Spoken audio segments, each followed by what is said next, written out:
आज वैदिक वाटिका उत्तराखंड में हम लोगों ने ध्वजारोहण किया और हमने जो 200 वर्षों तक देश गुलाम रहा, गुलाम के बाद अभी हम लोग आजादी का सांस जी रहे हैं।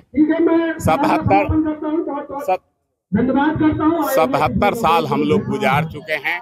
78वां साल में हम लोग प्रवेश कर गए हैं।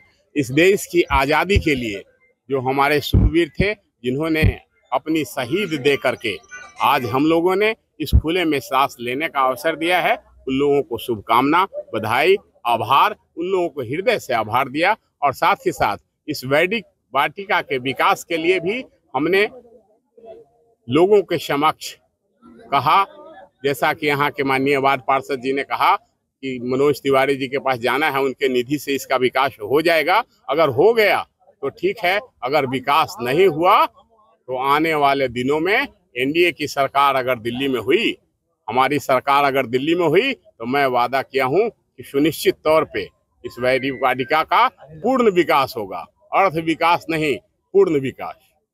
स्कूल का मुद्दा भी उठाया था ग्राम सभा का यहाँ का, और इस वाटिका के लिए भी आपने संघर्ष किया है, क्या कहेंगे? स्कूल हमने ग्राम सभा में जो स्कूल का जमीन था, उस पर बहुत बार मुद्दा उठाया, बहुत बार धरना प्रदर्शन किए।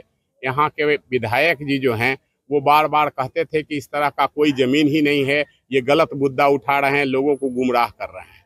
बाद में जब जमीन हमने यहाँ के शिक्षा मंत्री से मिल करके, डीओ डिस्ट्रिक्ट एजुकेशन ऑफिसर से मिल करके वो जमीन जब अलॉट हो गया, तब वो कूदने लगे कि जमीन तो यहाँ है। बाद में उन्होंने फंड भी दिलाया। आज आप देख रहे हैं कि स्कूल निर्माणाधीन है और आने वाले कुछ वर्षों में यहाँ के बच्चे इस स्कूल में भी जाएंगे।